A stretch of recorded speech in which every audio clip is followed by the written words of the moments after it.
Let me ask you a question. What do you do if God called you to love someone and is someone else's child?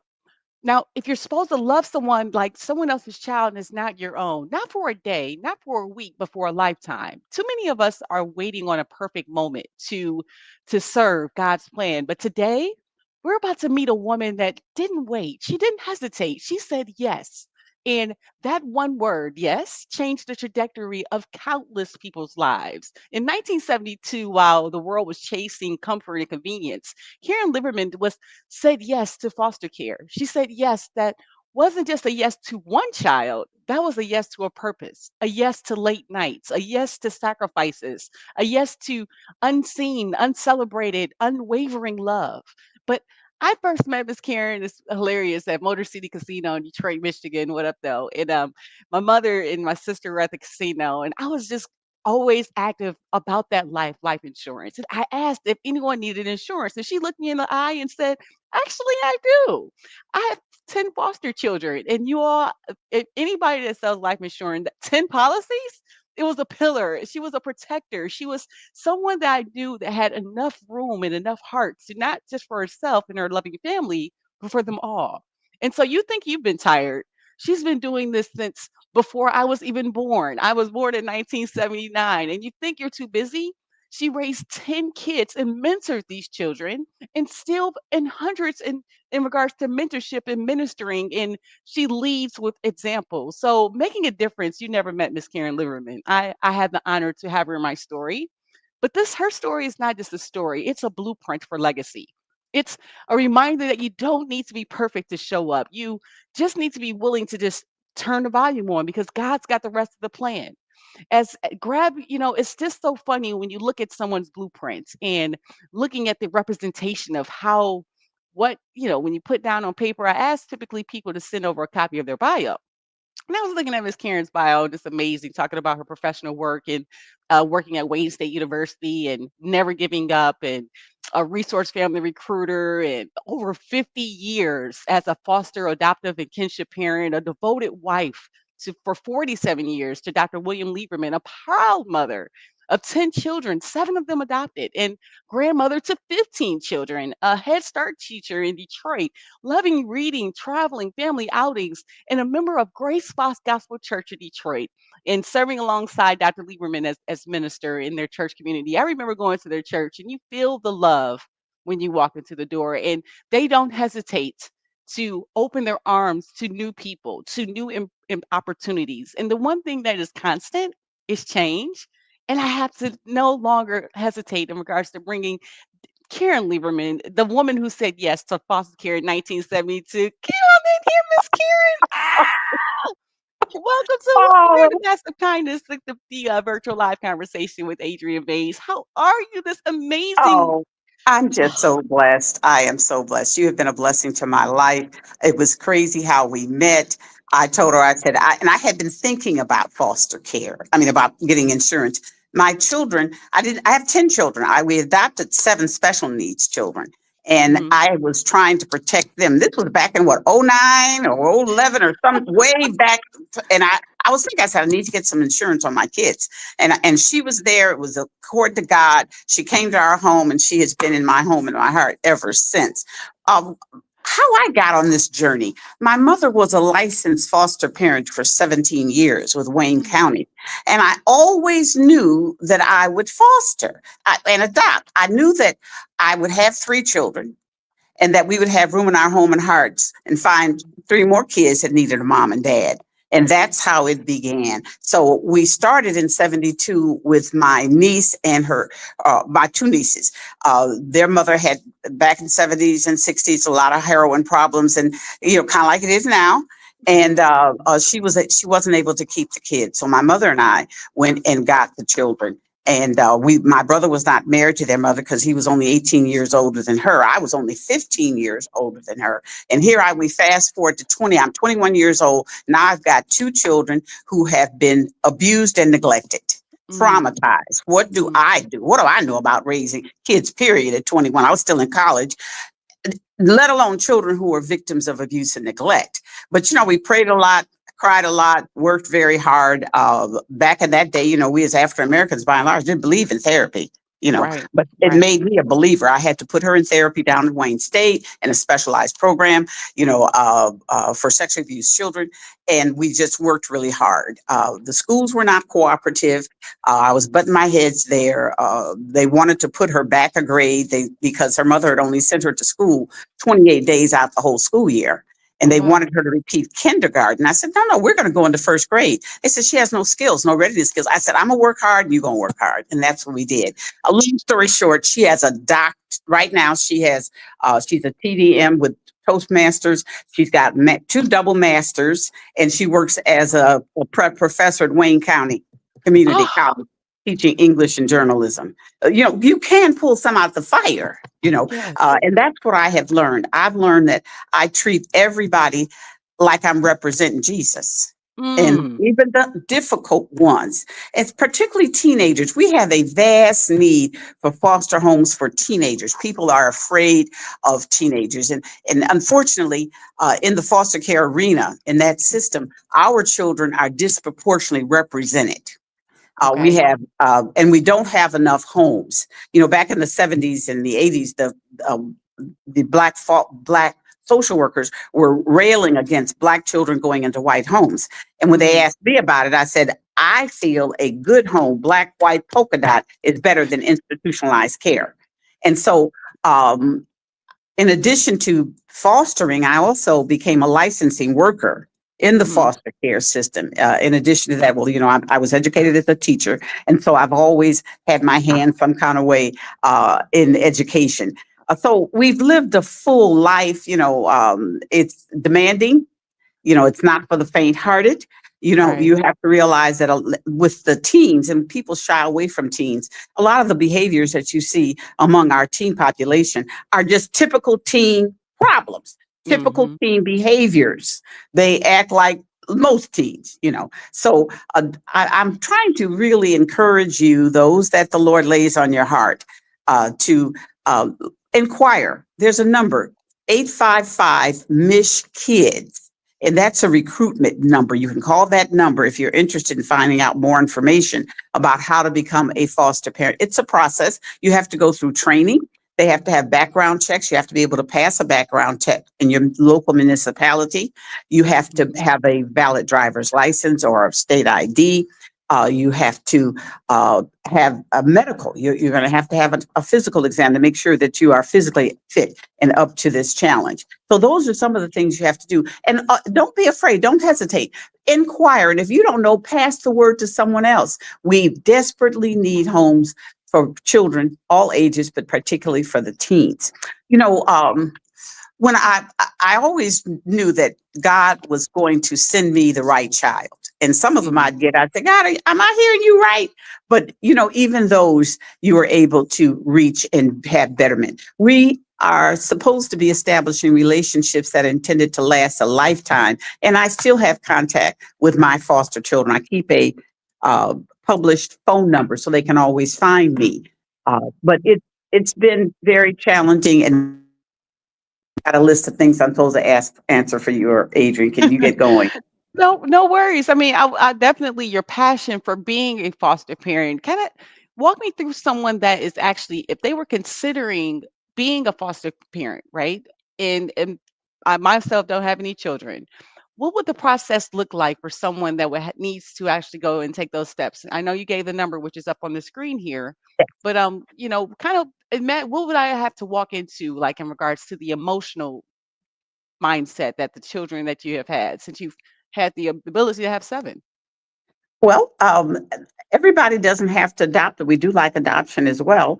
I couldn't adopt all of them. We did. William said, Karen, we cannot adopt everybody. So we did stop at 7, but we still continue to foster. And even right now, I have a teen mom that's 16 with a 2-year-old baby, and Mhm. I have a autistic 17-year-old.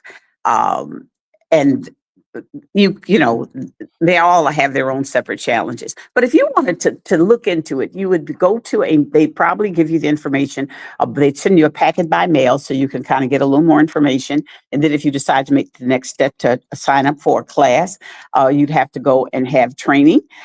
Typically, our training is like 3 sessions, 4 hours apiece.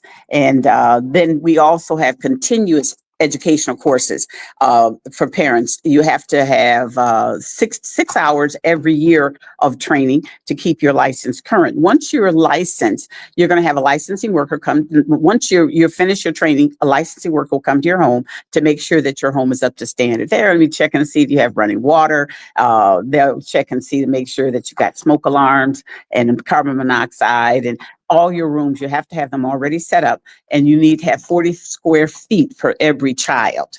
And you Okay. can put two kids in a bed, in a bedroom. Everybody has to have their own bed, but two beds and can be in one room. And after that, then they would call you. You'd put on your license what exactly you're interested in, whether or not you want infants and toddlers, whether or not you want school age children, or of course our teens where there's a great need. And then they would try to match you with a child that would fit whatever you put on. Whether or not, some people don't want children who are bedwetters, or they don't want children who haven't ADHD. So you would put down when you are in the licensing process what type of children, the ages, the races, what type of problems you feel you're able to deal with. Because once we get kids, we want to retain those homes. Right. It's important that the children don't move around Mhm. because that's more trauma to them. So they Right. try to match as best they can. And so that's what you would do. You would call the number, you would get a packet, you would call the numbers inside to set up for a training. First, they have an orientation where they go over, give you an overview of the system. And then you would, if you're still interested, then they'd sign you up for a class. So it's not a tedious process. It's really educational. You'll learn an awful lot. And then I once you've I done love that, the then fact they'll that place you you. did I love the fact that you raised your hand to say yes in the first place, because a lot of us find that, you know, in regards to any struggles, because you've seen the story, you've heard the stories or what have you, that and stigmas that sometimes are surrounded with being a foster parent, and the Hmm. fear. Because I mean, Yeah. that's literally what stops us in doing so many things in life, is fear of the unknown. But Hmm. and when I see you, you've taken it on as an opportunity, and then as a blessing. Even just to hear right now that you have a 16-year-old and Yeah. that's that in itself is God sent. And so, if those people that are having fear in regards to just becoming a part of a foster care situation, how would you talk to those people, or what would you address them to kind of help them with their mindset? I would tell them that, the Bible says there's a blessing for taking care of widows and orphans. Mm, And I would tell them that there's a blessing for entering into the life of a child that is in such great need. I would tell them that this is not for the faint hearted, and you don't do this alone. You don't do this work alone. God is on your side. We got a girl, and I had picked up her sister at the hospital at 4 days, and she was fetal alcohol. And mm, the older daughter, the sister, was 11, and she'd come to our home to visit the baby. And I mhm, knew she was a pretty good kid, but just kind of wild. She was sort of like a child left to herself. And a lot of our mhm, children are that way. They may have a chronological age of 11, but they have life experiences of maybe 17 and 18 because they've been kind of fending for themselves. So she had been in a home, and the woman who had her told me she would take the baby and keep the girls together. Well, lo and behold, she had the baby for a year, and then the girl got into a gang and started running away and hanging out in the streets, and she was no longer going to be able to foster. So we had a family meeting, and we decided we would take her. So I got this girl. She's 13 years old. She's in a gang. She's kicked out of all the Detroit public schools for beating some kid up with a lock. oh, And then wow. I have her. So I tell her, I said, listen, I said, you're going to have to come and go to all girl Catholic school with my girls. She said, oh, I don't want to go. There's nothing but lesbians up in there. I said, no, no, those are girls that are focusing on education. So we did put her in the all girl Catholic school where my two other daughters were going, and she was way behind. We Mhm. prayed a lot. We worked really hard, cried a lot. But her senior year at Southfield Lathrop High School, she had a 4.0 for the entire year. Come Didn't have on. a B on her card. She went into Eastern Michigan University. She thought we were trying to get rid of her by sending her off to college. I told her all I Oh. had to do was change the key. That's all I had to do. But make a long story short, she went into the army. Spent 8 years and she became a sergeant. She got out of the army. She went back to nursing school, and she is a master level registered nurse working on her doctorate in nursing right now. See, Oh, you can pull some out of the fire. A lot yes. of our children, they just need an opportunity to grow. They just need an opportunity to have safety and have their basic needs met and feel that somebody's in their corner. So it's not easy, but it is very rewarding. Oh, yeah. Okay. So even now today, I still have contact with many of my foster children that I didn't even adopt. I have one girl, I got her at 14, and uh, she was pretty rough cookie, rough around the edges, cussed me out in court. Yeah, cussed me. Oh, She wow. told, I mean, we're in court, and she says, "You need to F off." She kept saying, I said, "I think I got it now." Because she said, "What don't you understand about F off?" I said, I got it. So Right, right. she was removed. 2 weeks later, she called me, of course, and said, "Ma, about court." I said, "Oh, girl, I've been forgiving you for that." She said, Mm, "Well, I'm glad because I'm ready to come home and I'm a changed woman." I said, "I ain't changed none." I said, "That what mm, you didn't like about me, you ain't gonna like it no better now." But I right. still maintained connections, and she ended up going to prison on a Mm, manslaughter charge. She spent 11 years in prison. The things I couldn't get her to do about school, she ended up getting 2 associate degrees during that 11-year time. And I still put money on her books. I still helped mm, pay for her education because she didn't have enough money sometime for the classes. Okay, so now we're trying to get you to invest in these children and maintain relationships that are for a lifetime. You right. don't just put your kids out at 18 and shut the door. Mhm, So mhm. they still need you because our children are Black children are overrepresented in homelessness and in mental health situations and in prison. So we do need people like you to step forward and make a difference in these children's lives. What would you say, Miss Karen? Because you are amazing, you and Dr. William. I mean, since I first met you guys, I mean, but what would you say that God chose you because of your mindset that makes you, because like you said, it's not for the faint hearted. I mean, you got cussed out in front of people, right? I mean, how are you able to get through those challenges that may happen, in a foster situation or in a regular situation, right? It's not just Well, us. you can't take it personal. See, Mm, she was very angry, and the people who mhm.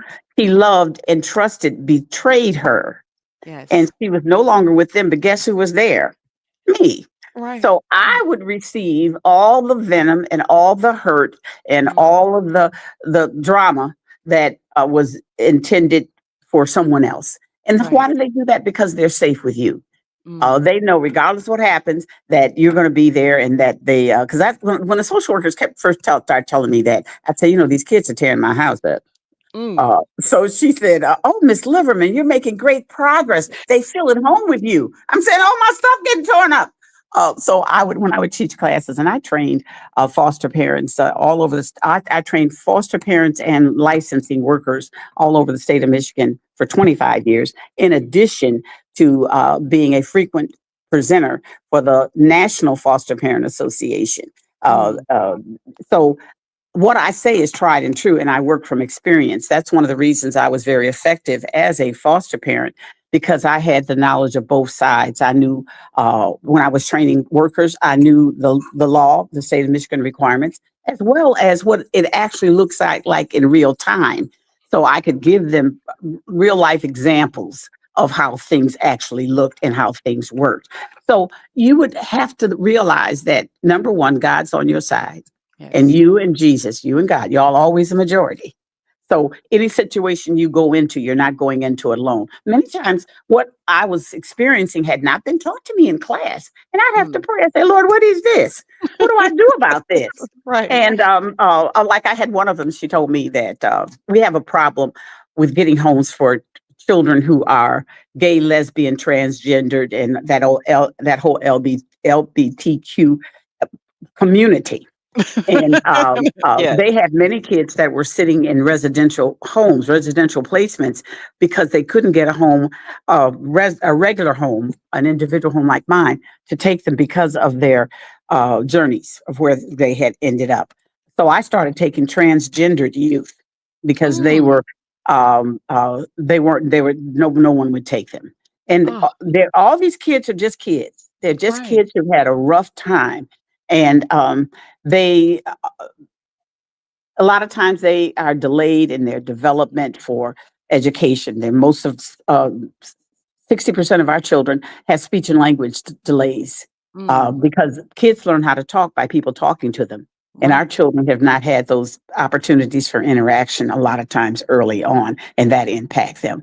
So you have to realize that you've got a team behind you. You know, Yeah. DHS, D- DHHS is very supportive.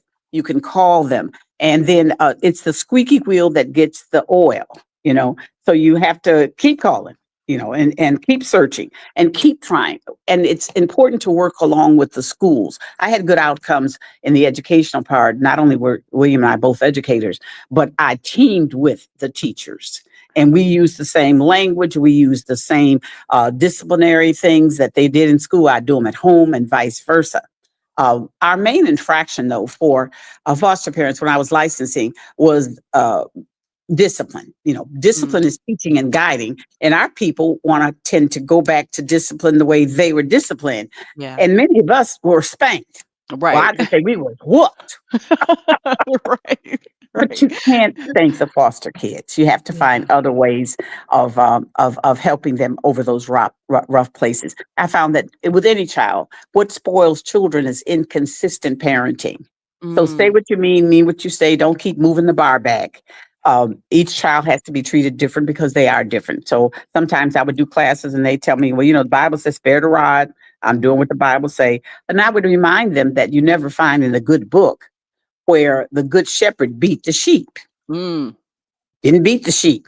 It was with tenderness and love he Yes. would take them back from being strayed away. The rod was for guiding, and the staff was for directing, not Mm. for beating.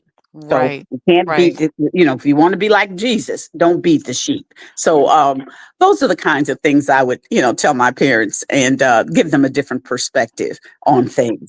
Now those kids that don't and it's so amazing what you do in the work, and you raised your hand at the young, tender age of 21. Now, those children that Yeah. don't have a Karen Lieberman in their life that will raise their hands, what does their life look like? Like, because you've seen it hands on. You've tried to take on the world, right? But but like those transgender children or those that are still going through their identity times as a youth, what does their life look like if they don't have a foster care parent to raise their hand? Well, the goal in fostering, when possible, is reunification with the family. And I Mm, was blessed for the two girls that I got that were transgendered. The Lord blessed us immensely because one of the children was able to go. My husband had gone, during the pandemic, a lot of the young people wouldn't come back to teach. So mm, they started before we had Snyder in, and he put a cap on retirees that we could not teach in a public funded school, or we would lose our retirement and our insurance. So that put it blocked many of us from continuing to educate in the community. mm, But after the pandemic, well, we got Gretchen Whitmer, and she lifted that cap that was unfair anyway, right. and they gave us sign up bonuses to come into the classroom because they had bus drivers being substitutes in classes. So William and I both went back into classrooms. And so while I had this transgendered youth, she was able to go to school. She was in high school. So she was able to go to school with William. And she completed that entire year up until March and was Mm, having very good results. I think that many times we don't understand, we don't know right. what to do next. But if you're sincere and honest and ask for help, things will come to you. You're not to be afraid. See, God hasn't given us a spirit of fear. We have to be bold as lions in advocating for families. Now, was there a moment where you were actually fearful of being a foster parent in any type of scenario, or did you have any challenges that, you like you said, you had to look up to God, like, "What are we doing here?"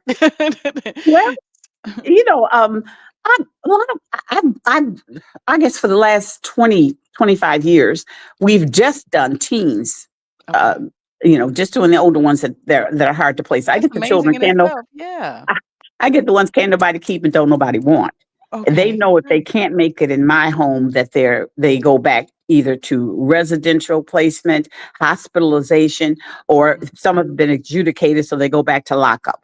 If they Okay. can't make it with us, because we do transitional, we're trying to really acclimate the children back into the community. It's kind of like house paint, it's like potty training a puppy, Okay. trial and Mhm. error, and so they come to me and I try to get them uh, used to being in the community outside, going to restaurants, having clothes. A lot of our children, before we get them, they never had any new clothes. We had Mm. one parent and she bought the child a pair of Payless when Payless was in. She bought the child a pair of Payless shoes and wrote Nike on the side. Mm. And you know what Okay. happened to that child when they got to school? Uh, Definitely. so we want you to treat them like you would treat your own children. Yes. And consequently, we all would wear the same kind of clothes. We go on trips. I didn't leave anybody behind. Whoever was in my home, if it was a family trip, we did it as a family. One thing too that we did, and the little bio I gave you is a little outdated, but come next week on the 2nd of September, William and I will be married 50 years. And he married On. me. He married me, and I had children that didn't belong to me, and he still married me. Mm. So So that's the that's kind of called person he is. love. Oh yeah, Yes. God is good. God knew he was in for a rough ride with me because I already had kids that weren't mine. But it's a family affair. You can't foster by yourself. If your Oh, family, a whole family is not. If mom wants to foster, she's got a soft part in her heart, and dad is saying, "I don't think so," or one of the kids even. I had when I was licensing, everything was perfect for this family. And then when I interview all the members of the family separately, interviewed the teenage son and I asked him, how do you feel about fostering? He says, I don't want kids in my home. I don't want to be sharing my room or sharing my parents. So mm, he was 16 years old. So I went back to mom and dad and I told him, well, this is not the right time because everybody has to be on board to make this successful. Everybody. And, kids don't want to be introduced as foster kids. So I right. would always ask the kids, who do you want me to be? I can be your Exactly. auntie. You can call me ma. But I did have one and she called me an OB all day. And I Oh, told her that's not no. working for me. I can't be an OB. Um, uh, and it's crazy because this child had been in 22 placements, and she was Oh, 6 years old, and they were oh just passing my gosh. around every few weeks. She was being put in another home, and so Oh, and I didn't think I could keep her either because I said, Lord Jesus, why you send me this one? right, right. But we were able to keep her. And make a long story short, she's she works on her own. They told me she'd never be an independent liver, but she is. She works. She has a son, and she's independent. She has her own apartment, and she drives. She does all the things that see people will give you the wrong outlook many times. God's got the last say so Yeah, on all he of the children. does. He's got Yes. the last say so. So you can't, I have pulled many of them out the fire, but some of them I've not been able to, unfortunately. Mm. But I always give my entire best. I don't care how long the kids were staying with me. I gave them the best I had at that moment. And I advocated for them and tried to help them maneuver systems and learn skills as much as possible. Now, how do Mhm. you, being so successful in regards to some scenarios and some that you might not be able to be so successful, how do you get through those children, like with yourself, right? Because again, we as people, we want to be perfectionists, right? I mean, it's Yeah. one of those things of, but you can't control people, unfortunately. It doesn't matter how old they are, and regardless of whatever you do. But how do you get through those times when maybe you had to face failure in itself? Well, what you realize is that all you can do is all you can do. Right. And when you've done your very best, that's all God's requiring of you with any Mm, child. Do your best. And if it's, you might not be able to take that child to the next level, but and the children leaving is very sad for the parent as well. You know, mhm. um, we experience loss when the kids leave, even the ones that weren't so great, you know. And so one of my children was leaving, and one of the kids was staying and said, "Oh, why are you so sad?" I said, "Well, you know, she's leaving us." He said, "Yeah, I'm glad she gone. You miss her?" I said, "Of course I miss her. You miss getting cussed out?" I said, "No, I don't miss getting cussed out now, but Right, um, right. but I do miss that child because I always try to look for the bright light and try to build on whatever strengths they have and try to Mhm. help them with their weaknesses, realizing that I have weaknesses too." Right, And if it were right. not but for the grace of God, would I do as well as this child with those same circumstances? So that's how I would look at it. Because, see, the children are not the behavior. That Mhm. behavior that they're exhibiting is based on what had happened in their journey, and you want to make the water cooler for them. So, Yes. Yes. and what I did find too that was important was having organization and discipline. You know, my Mm. house was very organized. I was responsible for 1,000 meals a month. Oh, wow. Worked. I worked as Yes. well as my husband. So we had all these children, but I'd had a team with me. You know, like we would have children in 5 schools, and I can't go to 5 parent-teacher conferences in one night. So I would go to 2, my husband would go to 1, my sister would go to 1, and then my niece that I got out of care in 72, she would go to 1. So you need your family and you need community. You cannot do this alone. It's not for the faint-hearted. But God will send you your team.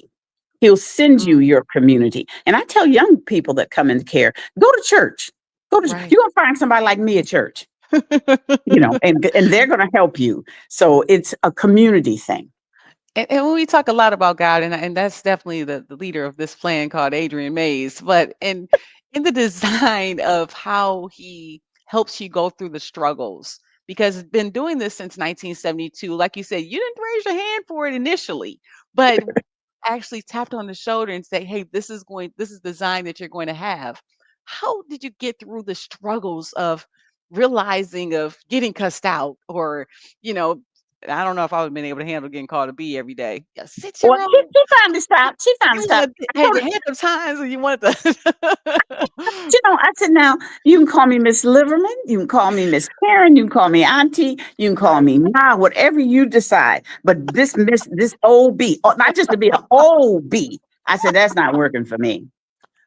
So we kind of you work with them. You don't Right. take what they do personally because you know that every behavior speaks a language. Is Yes. it speaking the language of neglect?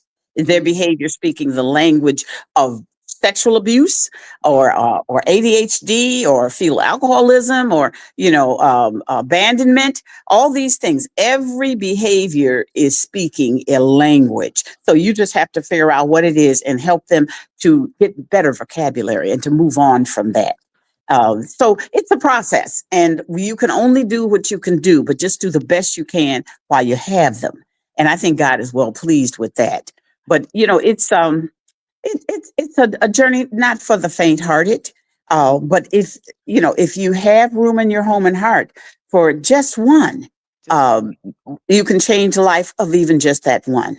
So or else you can come and become a mentor. We need people in the community who are willing to befriend these children. If you're going to be a mentor, you got to pass a criminal background check. Mhm. You've got to uh, uh, be interviewed, and you have to have training. So make sure that you're healthy and that you are a upstanding citizen and not harmful to kids. Do you have So to have a situation I hate that you the criminal see, you make a mistake, I got my 3rd DUI, now I have a felony, and so that's on my record for the rest, until I cannot get it expunged. It is what it is, but and single with no children. So, as a person like me, would I be able to would I have to be married, or would I have no, to no, no, not no, have any no. felonies? No, now we have problems with the felonies. You would have to give an explanation. Like I had when back in 2007, we had more kids being killed in foster care in the state of Michigan than anywhere in the whole country. Well, So see, we mine was were under. DUI, so my felony is DU drinking and just being stupid, like, that no killing, I didn't kill anybody. Okay, well, what you could do, Right. you'd have to write up an explanation, and they'd have to take that under consideration. Have you had any of that lately? When is the last time? They're looking for patterns and things like that. Mm, But we had an instance where we had to all children were required as part of our consent decree from that suit. mhm. All children were required to be in licensed homes, including kinship. Okay. So Mhm, grandparents, aunties, uncles, sisters, although they all had to go through classes and get licensed. We had an instance where a man had gone to Jackson Prison in the 60s mhm, for about 4 years. He comes out, he goes back to school. He is active in community involvement, social work, mentoring returning citizens and things like that. And his granddaughter had been displaced from the parent who had drug problems, and he took the granddaughter in, and he had her for like 8 years. Now mhm, requiring him to get licensed. So when we went through the licensing process, of course, the felony in the prison imprisonment from the 60s now. Now, mm. fast forward, we're in 2000s and something. And Right. he had a long career with the state as a state employee, working in some of these rehab programs and so on. And his granddaughter was going to CAS, Mhm. 16. She was doing well, but the felony came up and they want to say he could not continue to keep her. I said, Oh, well, the man's had her, he's had her 8 years. He right. hasn't had any law involvement, not even a traffic ticket came up since the 60s. And now we're going to penalize this girl by moving her from the granddad she's been with for 8 years, doing well. So then, we wrote up a defense for him, and they allowed him to continue to be licensed and to continue to keep his grandchild. That's a So blessing. we do consider, you can't, but now you can't tell stories. Right. When I was licensing, I would tell them, I said, we're going to do the check, but I need you to understand that you have to give me the information. Have you ever been arrested? Have you ever been convicted? And you have to tell me the truth, because what don't come out in the wash gonna come out in the rinse. We're gonna Comes find it. out. It comes And out. if you're Right. hiding that, then my next thing is the license. What else are you gonna hide? What else you gonna hide? But that's So you know what, that's why I'm so open and honest with my journey now because again, it's we things in life happen and yeah, I did not write this up like in regards to the things that has happened in life. But at the same time, it gets difficult when you like you said, it was 8 years, he was doing fine, but it's something on a hmm paperwork that, hmm I can you can all say it's a mistake, but change happens when action takes place as well. that's right. But the great thing is that what you shared is if you're able to explain, Yes, sometimes, the whole key thing that I found in this journey that I've had called life is loving yourself and knowing that God yes, has a design. It might yes, not be for everybody, just like, that's being a right. foster care parent might not be for everybody. Adrian and her attitude might not be for everybody, right? But in it all, you just continue to just go through the process. Now, how important, like you said, you mentioned therapy a little bit in regards to like these life changes that God puts in front of you. How impactful is therapy in helping someone restructure their mindset to love themselves, right? To be the best version of themselves. How Yeah, impactful, even I as in foster found area? therapy. I Mhm, found therapy to be an important tool. Now, a good therapy session when I'm involved in a case with a child is that the child and I meet with the therapist together for mhm, the first 5 to 10 minutes, and I talk to the therapist about the emergent behaviors that that child is displaying and what's going on in school and what's going on at home. And then I leave, and the therapist spends the next 35, 40 minutes with that child, and they talk about strategies, or they talk about safety plans, or whatever is involved that needs to be discussed. Then I rejoin them for the last 10 minutes, and then we will work on a treatment plan. We work on a strategy that involves the home and the school. I'm going to right. talk to the teacher, and we're going to all be on the same page. And so by doing that, Mhm. you can get some progress. Now, the problem with therapists, a lot of times our kids, the therapists, high turnover. Right. They've gotten a therapist that they're clicking with, they're jiving with, they're making progress, and boom, she gets another job or goes to work for the state or goes to work for a private agency or her own practice or whatever, and she's out of whatever the payment is for that county, for instance. Because if you've got a Wayne County kid, Oakland County doesn't want to spend any money out of their pot. Everybody's got a pot. So Mhm. these are things like right now I have my 16-year-old, her therapist that she had for 2 years moved to Baltimore.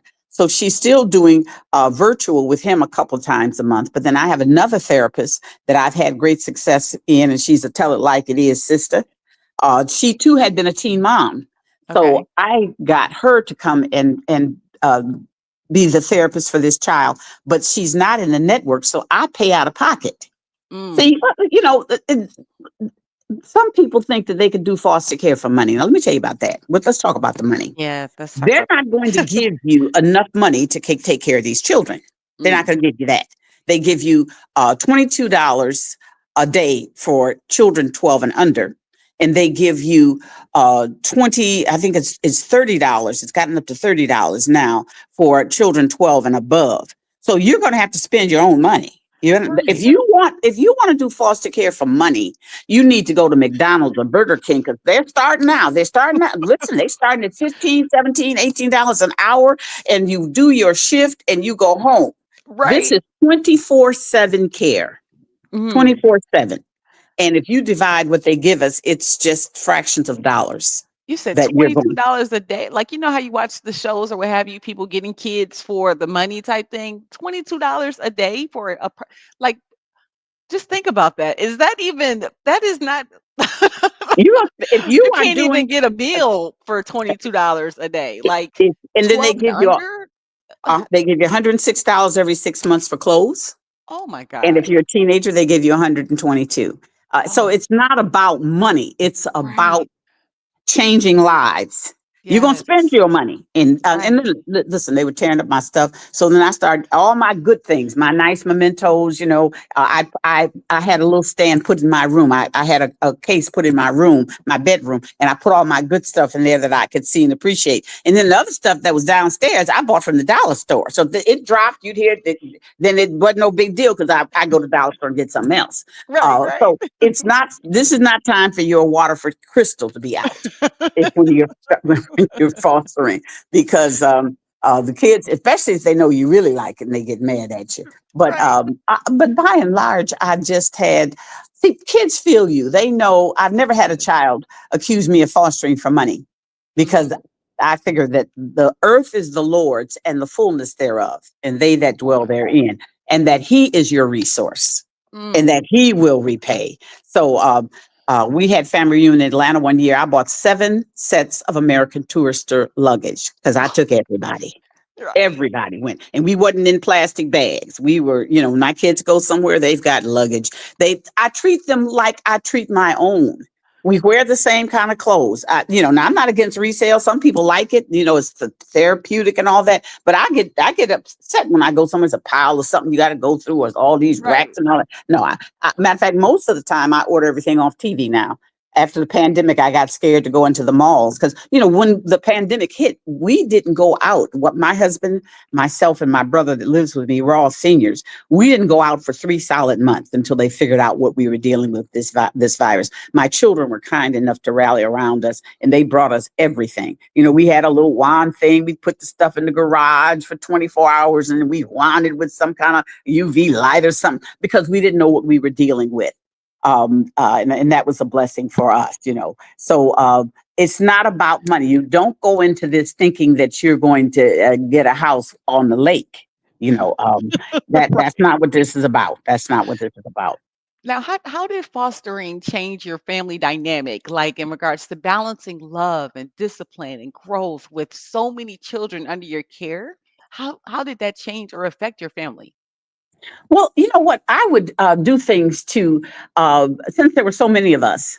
Mhm, Uh, mhm. we had special times. Okay, like for instance, any child's birthday, they were king or queen for a day. They got a chance to pick whatever food we were going to eat. If it was Chinese or if it was Mexican or whatever was their favorite, we would order out, and that child would have that. Everybody had ice cream and cake and so on, and you were special. But by and large, most of the time, we did everything as a unit. I'm not really that. I turned into be a pretty good cook from the time I got married. But when I had so many responsibilities and work and everything, my mother did most of my cooking.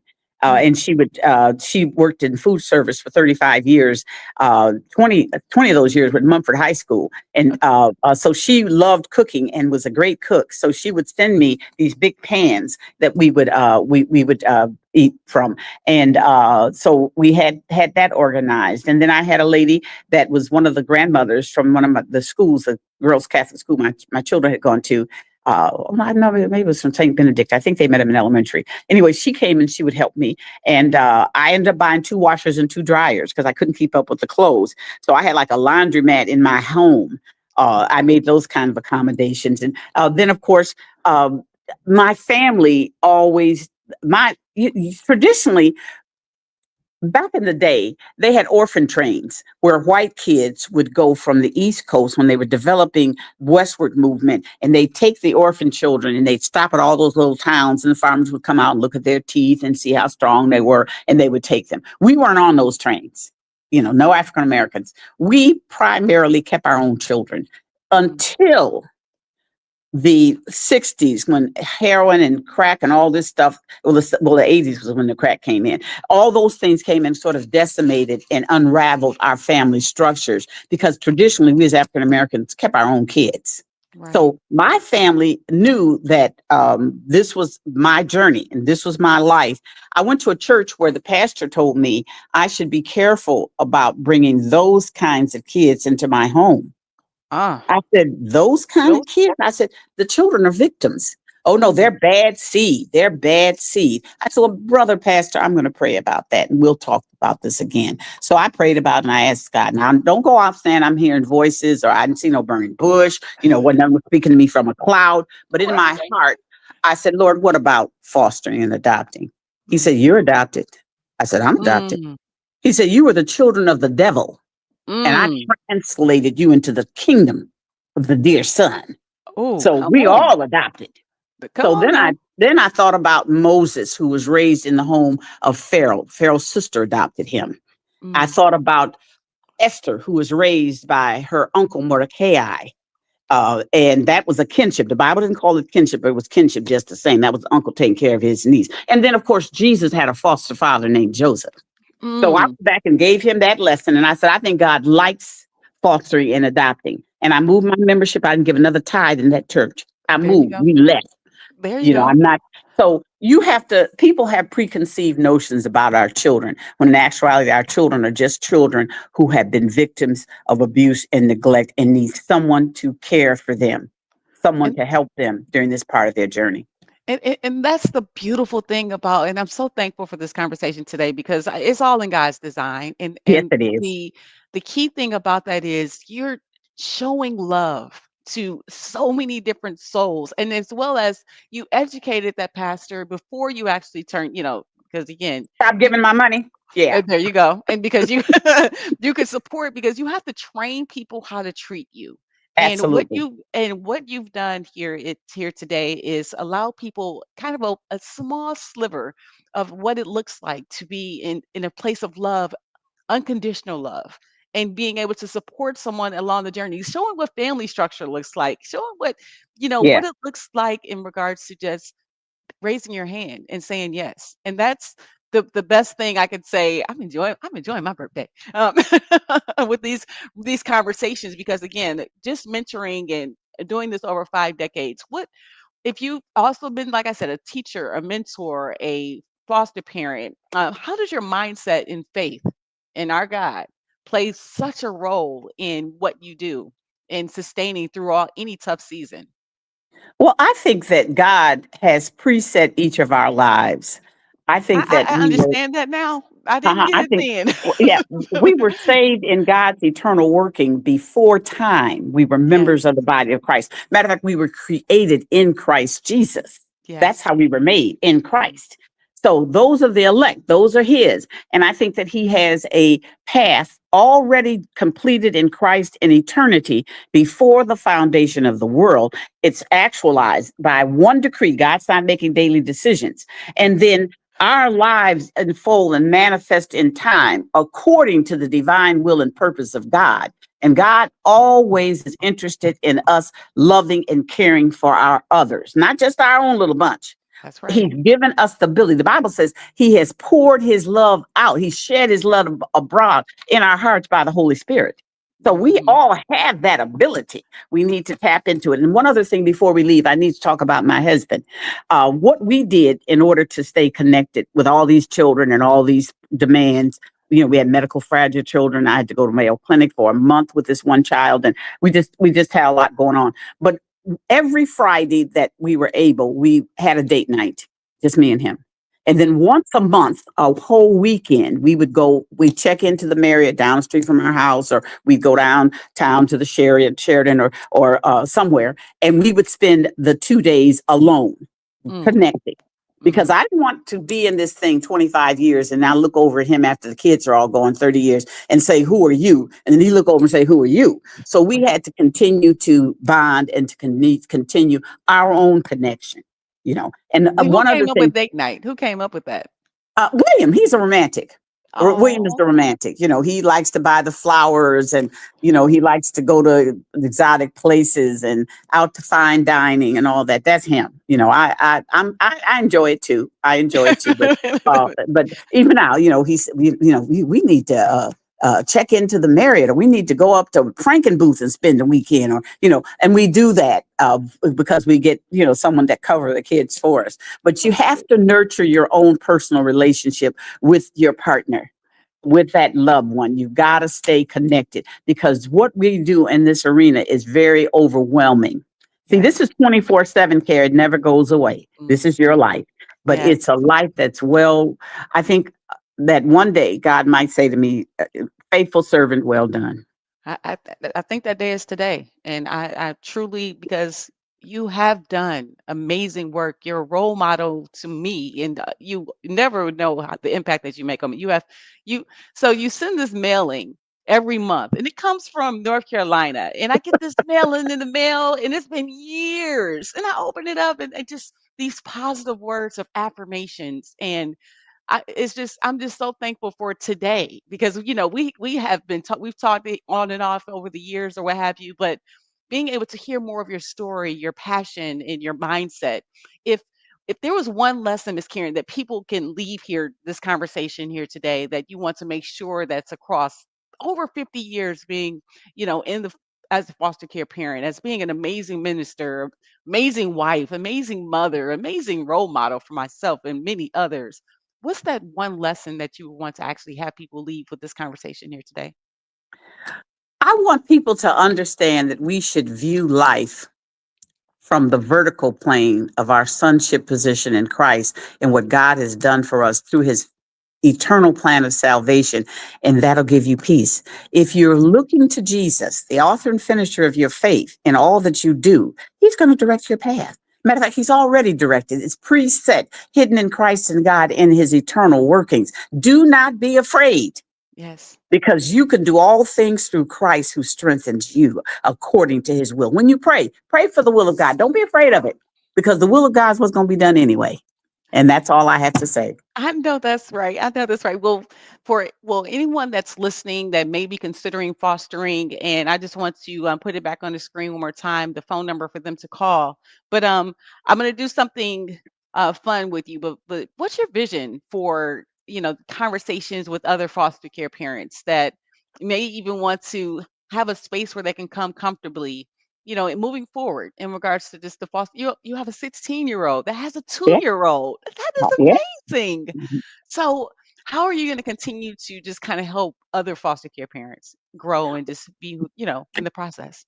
I generally, I used to do classes all the time. I was contracted with the state for about 25 years, and so I did classes all over the state, and I trained workers and did conferences and so on. But I don't have a problem with anyone reaching out to me. Is it okay if I give my number? Oh, please, if you're Okay. comfortable, and I'll put it I in the am. I chat as don't, well. my phone number is area code 248-302-2341. That's 248-302-2341. And if you need some more information about fostering, like I said, that 855 Mish Kids is a good number to start in order to get the pamphlets and the material mailed to you to start your journey. But if you know of someone who's having some difficulty in parenting, because parenting is not for the weak-hearted in general Mhm. anyway. Right. But one thing that I've learned that what inconsistent parenting, Mm. dad and mom have to say the same thing. If you disagree, don't disagree in front of the kids. Take it to your bedroom and talk in private, and then come back with a united front.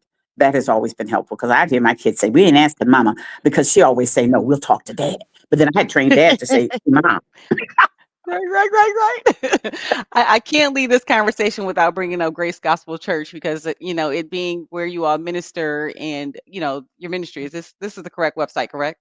Yes, it is. Okay. GraceGospelMinistry.com. We're located at 1545 Pinecrest, Ferndale, Michigan, 48220. And we have Sunday morning service at 11. We are on the World Wide Web. We have Zoom. I'm not too hot on the Ooh, technology, but you don't all that. you don't like the Zoom? I just, you know what? I have not really learned technology as I should. I usually Okay. say I get the kids to do it for me. Sound like my mother. You're calling my niece. Come do this for It- me. well, I was trying to learn it. My 4-year-old said, "Mimi, I said the first button, Mimi." That being Right. tutored by a 4-year-old. Right. And I, Now, I do something fun called the top 8. So I want to end that with this. So the first question is, if you could be a superhero character, what superhero character would that be and why? I think I'd be Wonder Woman. I Come think we're on, all Wonder Wonder Women. I think we're all Wonder Women. As women, we wear so many hats. We're nurses, we're chauffeurs, we're caregivers, we are teachers, and so Wonder Woman. I think that's what I wouldn't be in that little bitty tiny outfit she wear, but I'd have one. I'd be Wonder Woman. You wouldn't believe that I used to dress up as Wonder Woman when I was a kid. I did. I had the whole tiny outfit with the pie. Oh yes, that is hilarious that you said that. That's why I'm cracking up. Oh yeah, it would be Wonder Woman. Okay, amazing. Now, where are you from and where are you from originally? Are you from Detroit, I'm Michigan? Oh, yes, I was born at Highland Park Hospital. People probably don't even know Highland Park had a hospital, but Uh-uh. that was where I was born. I was born and raised here.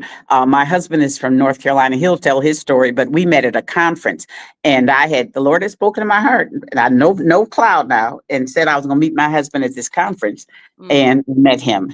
And we Oh, married the following year, and we've been together. And it's crazy because I'd only seen him 6 times, and that included the time I married him and met him, and we have been married 50 years. that is amazing story. That gives hope to people like me.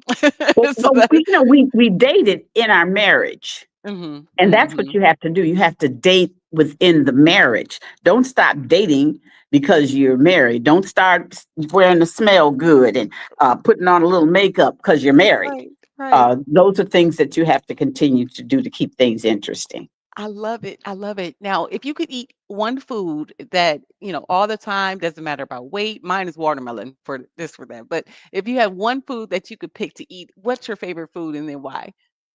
Gumbo, Ooh, can you make me Louisiana. Oh yeah, oh, you gonna oh make me yeah. gumbo? Mhm. Because it's got everything in it. It's got Ah, shrimp and mm, sausage and ah. chicken and oh yeah, really Oh, gumbo. my cousin used to make a good gumbo. Oh, Steve used to make a good down in Atlanta. Yep, in the South. Okay, so my next question for you now, what's your favorite place you've ever traveled to and why? I enjoyed Hawaii.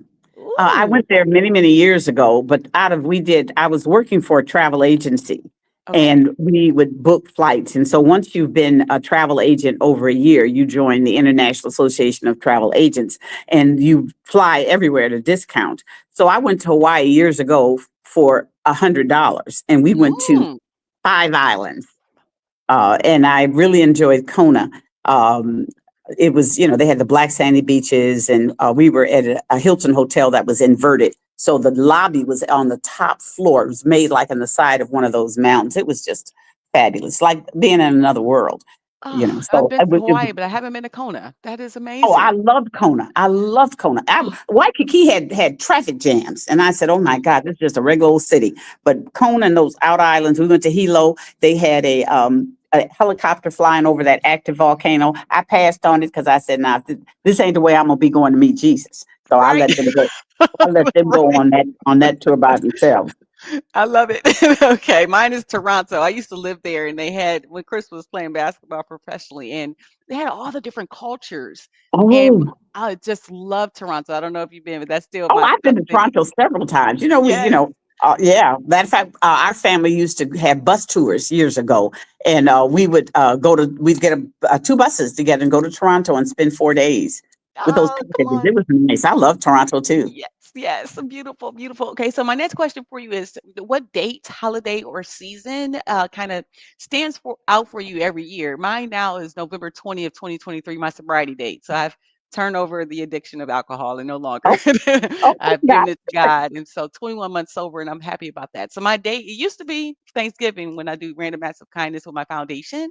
But the Hmm. sobriety date, I'm now learning to loving yourself and empowering people through actually being a model is God's work. It's more than any Absolutely. money that I can give or anything else, just being able to smile through it all. So Oh, God is November good. 20th is my date. What day is yours? What day is yours? Christmas. I like Christmas, because when we had the kids, most of my children did not have happy memories for Christmas. So Mm, when we had Christmas, when I had all the kids there, we had wreaths on every door, garland on every door. We oh, had 11 Christmas trees throughout the house, little ones, big ones, and we would go down to Eastern Market and have the tree, they'd already be cut, and we'd pick the tree up and they would put that netting thing on it for us, and we'd come home and we just made a big deal out of Christmas. I had one child; she had been uh, a, a runaway. When mm, they didn't tell me when I got her, that at 12 she was arrested and put in Adrian Training Center for carjacking and armed robbery. They didn't tell me that when they sent it to me, right, but right. Left she that was off. They left that she off had the been street. she'd been a street kid, and Mm, she wanted to run away, but she said, I want to stay here, but it's 'cause so much love here. Said, but I'm gonna stay for Christmas. I know Christmas is gonna be the bomb, and it right, was. right. We have traditional fabulous Christmases. I bet you do. Oh, 11 Christmas trees. That sounds amazing. Well, Oh that my was, they weren't great. All of them were. Some were just tabletop. Some were still, small. a Christmas tree. Like, we don't that's even tabletops. Like, Well, see, I I had two in the entrance hall, and I had one in there, and one by the piano, and we I would just remember go coming to crazy. your house during Christmas one time doing when I was doing life insurance. And it was so beautiful. It felt so festive. Yeah, I can agree It's there. hard Okay. for us to do all that. All we do now is just one tree, and we just put and do the stuff in the entrance hall. We don't go all over the house anymore. We're old. It's hard to get up on those step ladders. I don't want nobody to fall. Right. Right. Okay, thank you for that. And if you could recommend one book or movie that impacted you, like in regards to your education and your mindset, what would you say that book or movie was? Oh, I think it would be Roots. Hmm. That Alex Haley. Yes. Back in the '70s, it was groundbreaking TV. Most people don't remember that, but it shows the journey of our Mhm. people, and Mhm. so I think that is important. Roots. I love it. That's one I had not had as mine was actually Rich Dad Poor Dad, because financial education hasn't been taught in the schools. That's And so true. learning and understanding how money works, it was so huge. And one of the initiatives that I'm helping people with in regards to that. And then like with Roots is takes the book and the movie. That's awesome. Oh yeah, yeah. It would be. And my grandmother taught me economics. She says they put the wrong bird on the $1 bill. I said, how? She said, Mm, they put the eagle on, and the eagle spreads his wings and they fly far. She said they should have put a hoot owl on the bill. I said, a oh, hoot owl? Yeah, because he turns his head around almost 360 degrees, and he can help you watch your money. She said, mm, if you don't have any eagles, no mm. eagles are coming your way. That was her lesson. She said, you always want to have some money and save some money because that will Oh, draw money. I That was love my that. grandmother. My grandmother only went to eighth grade education, but she was a wise woman.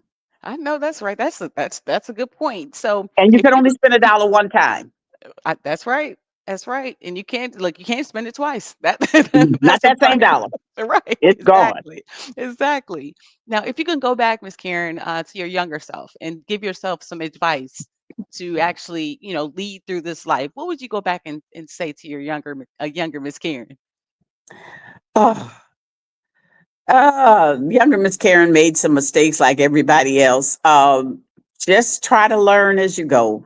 Um, put your all in whatever you're doing. Yes. I found out as a foster parent, and I fostered the whole gamut out of all these decades.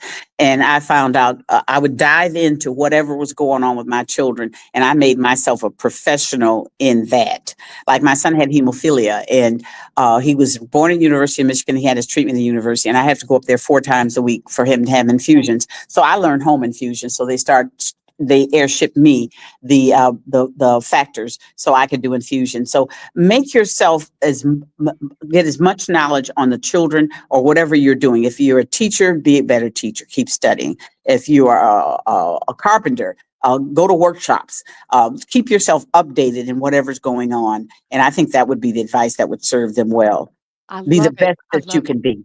The best Hmm. that you can be. Now, if you could actually have one word for your brand, who Miss Karen would who you are as your legacy. My word is resilient. What's your one word that stands out for you that represents you in your brand? Just one. Inclusiveness. Inclusiveness. Oh, inclusiveness. So why inclusiveness? I love it. Because I think we should all be welcoming to Mm, all. So to be inclusive, to put aside our limited prejudices and oh be gosh. inclusive. Because we have whole members of our society that is invisible. Yes. You know, uh, Yes. so inclusiveness. I think that we would be better off if we were all more inclusive and had a welcoming spirit. Oh my gosh, Miss Karen, this has been such a blessing here this morning or afternoon. I don't even know what time it is. I truly just honestly thank you for just even saying yes to this conversation. Yes to the foster care children that you've took in back in 1972. Yes to being faithful in God's plan for you to be able to have this story to share with others to give them the strength and resilience to even be a part of the foster care community. If there's anything that you want to kind of end this conversation on before I let you go, because I definitely want to respect your time and I truly appreciate you more than I can, before words can say. I'm just so blessed to even have you here today. But if there's anything that you can want to share with the community in regards to being a foster care parent, I mean, just in general, as we close.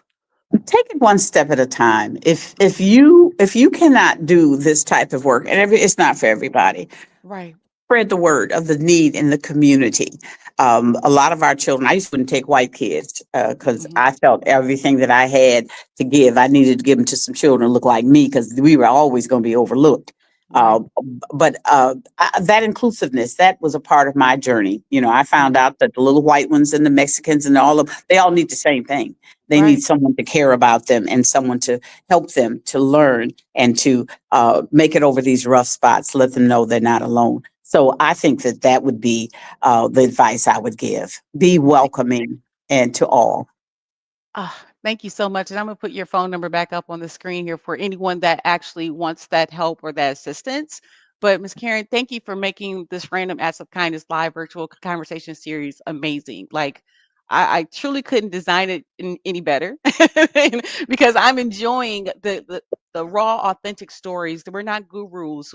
We're just trusting No. God's plan and have faith and Yes. believe in His Hmm. process. And I know that with all of us together, working together, being community, mentoring each other, just Hmm. loving one another. But it starts with ourselves. Yes, And it you does. being a part of this conversation today is truly a blessing. And I wanted to say that thank you. I truly appreciate you so much. Thank you. Thank you so much for having me, Adrian. You Yes, know how I yes, love you and appreciate everything that you do.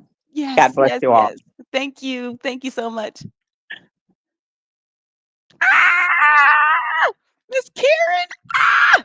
Oh my gosh, this is going better than I even get designed. Karen Lieberman. Oh my gosh. Oh, that was such a blessing. Just, God has a plan that we don't even know.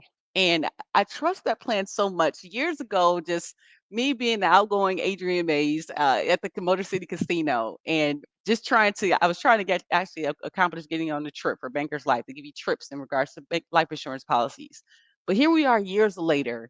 I am an insurance broker, but that's not the point. The point is that, being about that life and having such a passion for what I do introduced me to someone that will be in my journey for the rest of my life.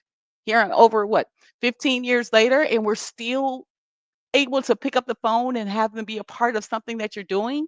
So that shows you how relationships and the importance and impact of being you and authentic you and showing up and loving the process that God has designed. It's never, like Miss Karen said, it's not for the faint-hearted. The life is not for the faint-hearted.